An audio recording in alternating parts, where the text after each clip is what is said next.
मातुर्जगदन्नपानाद्यैरे दद्दातुरसम्मते शेते विण्मुत्रयोर्गर्ते स जंतुर्जंतु संभवे। फिर कहते हैं 6 महीने के बाद में जब ये सब चलने लगता है तो मातुर्जगदन्नपानाद्यै, यानी उस समय माता जो कुछ भी खाएगी, यानी अन्न जल आदि जो है ना, माता के कुछ भी खाने से उसकी धातुएं पुष्ट होने लगती हैं। मतलब माता सोचिए, अब माता भी उस समय उल्टी सीधी चीज़ें खाएं, बर्गर चाउमीन खाए तो स्वाभाविक है बच्चे पर क्या प्रभाव पड़ेगा। इसलिए माँ को उस समय पौष्टिक आहार दिया जाता है। 6 महीने के बाद तो विशेष रूप से ज़्यादा ही, क्योंकि उस समय उसकी सभी जो धातुएं हैं ना बालक की पुष्ट होने लग जाती हैं। और फिर कृमि आदि जो जंतु हैं, जंतुओं के उत्पत्ति स्थान उस जघन्य मलमूत्र के गड्ढे में वो पड़ा रहता है। यानी कृमि नाम के जो कीड़े होते हैं ना वो मलमूत्र से ही प्रकट होते हैं, तो उनका उत्पत्ति स्थान वही मलमूत्र का जो शरीर है भीतर पूरा है, उसी में वो जो बालक जो है गड्ढे में पड़ा रहता है, यानी माँ के गर्भ में वहाँ समय बिताता है। शेते विण्मुत्रयोर्गर्ते, ऐसी स्थिति में वो रहता है। कृमि भी क्षत सर्वांग सौकुमार्यात् प्रतिक्षणम मूर्छामाप्नोत्युर्क्लेशस्तत्रत्यैः क्षुदितैर्मुहुः। देखो वो कहते हैं कि सौकुमार्यात्, एक तो सबसे पहली बात वो बहुत सुकुमार होता है। गर्भ में बालक है, कितना सुकुमार, जन्म लेने के बाद भी हम लोग हाथ में जब लेते हैं बालक को जन्म के बाद, कितना सुकुमार होता है। वहाँ कृमि भी क्षत सर्वांग, देखो वहाँ एक तो वैसे ही सुकुमार है, फिर वहाँ जो भूखे कीड़े होते हैं ना माँ के गर्भ के, बहुत छोटे छोटे जीव उसके अंग प्रत्यंग को नोचते हैं, उस बालक के जीव को नोचते हैं, वो भी अपना पेट भरना चाहते हैं। तब क्या होता है कि मूर्छा मापनोत्युर्क्लेश, तब उस क्लेश के द्वारा, क्योंकि वो बोल नहीं सकता, चिल्ला नहीं सकता, किसी से कह नहीं सकता, तो उस क्लेश में, उस दुख में वो बार बार मूर्छा में चला जाता है। मूर्छा मापनोत्युर्क्लेश, मूर्छित हो जाया। और क्या होता है, तत्रत्यक्षुदितैर्मुहुः, उन जीवों के खाने के कारण बार बार अचेत हो जाता है, मूर्छा में चले जाया, क्षण क्षण में अचेत होता रहता है और जागते रहता है। क्या कष्ट उठाने पड़ते हैं, और कटु तीक्ष्णोष्ण लवण रुक्षाम्लादि विरुल्बणैः मातृभुक्तैरुपस्पृष्टः सर्वांगोत्थित वेदनः।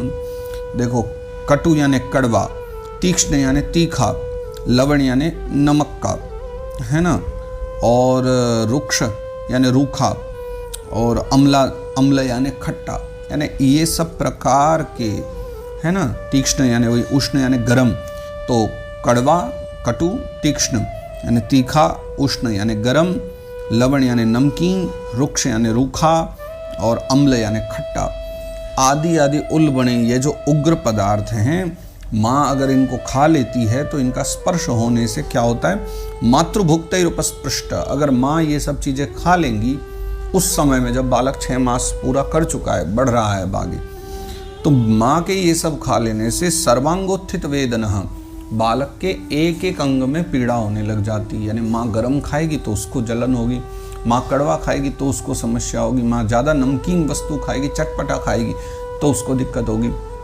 खट्टा खाएगी तो बच्चे को दिक्कत होगी। तो कुल मिलाकर के ये सभी चीज़ें, इसलिए उस समय माँ को बहुत सामान्य सा दली आदि जो भोजन दिया जाता है, बहुत सामान्य, ताकि बालक को कष्ट न हो। तो उस समय बालक जो है बहुत दुख पाता है जब माँ इस प्रकार के सब भोजन करती है। उल्बेन संवृतस्तस्मिन्नन्त्रैश्च बहिरावृतः आस्ते कृत्वा शिरः कुक्षौ भुग्न पृष्ठ शिरोधरः। वह जो जीव है ना माता के गर्भाशय में झिल्ली से लिपटा हुआ, आंतों से घिरा रहता है, सो तो हमने चर्चा की, वो झिल्ली में लिपट करके 6 महीने के बाद दाएं भाग में पड़ा रहता है और आंतों से घिरा रहता है। उसका जो सर है ना वो पेट की ओर तथा पीठ और गर्दन कुंडलाकार मुड़े रहते हैं, यानी कुंडल के समान यूं वो पीठ जो है उसकी, और पाँव ऊपर की तरफ आकर के एकदम वो गोल गोल बन करके माँ के उसमें आस्ते कृत्वा शिरः, सिर नीचे, और वो फिर भुग्न पृष्ठ शिरोधरा, उसके जो पृष्ठ भाग है वो मुड़ करके पाँव आगे की तरफ आकर, इस हालात में वो माँ के गर्भ में झिल्ली में लिपटा पड़ा रहता है। अकल्प स्वांग चेष्टायाम शकुन्तैव पंजरे तत्र लब्ध स्मृतिर्दैवात् कर्म जन्म शतोद्भवम् स्मरन् दीर्घमनुच्छ्वासं सर्म किं नाम विन्दति।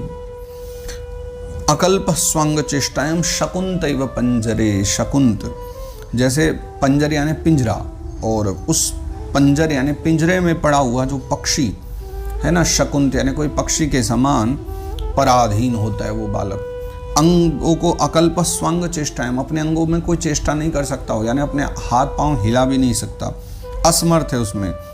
तब क्या होता है कि तत्र लब्ध स्मृतिर दैवात, और उसी समय दैव योग के द्वारा कहिए या अदृष्ट की प्रेरणा के द्वारा कहिए, उसे स्मरण शक्ति प्राप्त होती है। स्मृतिर दैवात कर्म जन्म शतोद्भवम, उसे अपने सैकड़ों जन्मों के कर्म याद आते हैं, यानी उसने पूर्व में जो जो किया है, जिन जिन योनियों में, जिन जिन जीवन में, वो सब कुछ उसको याद आ जाता है।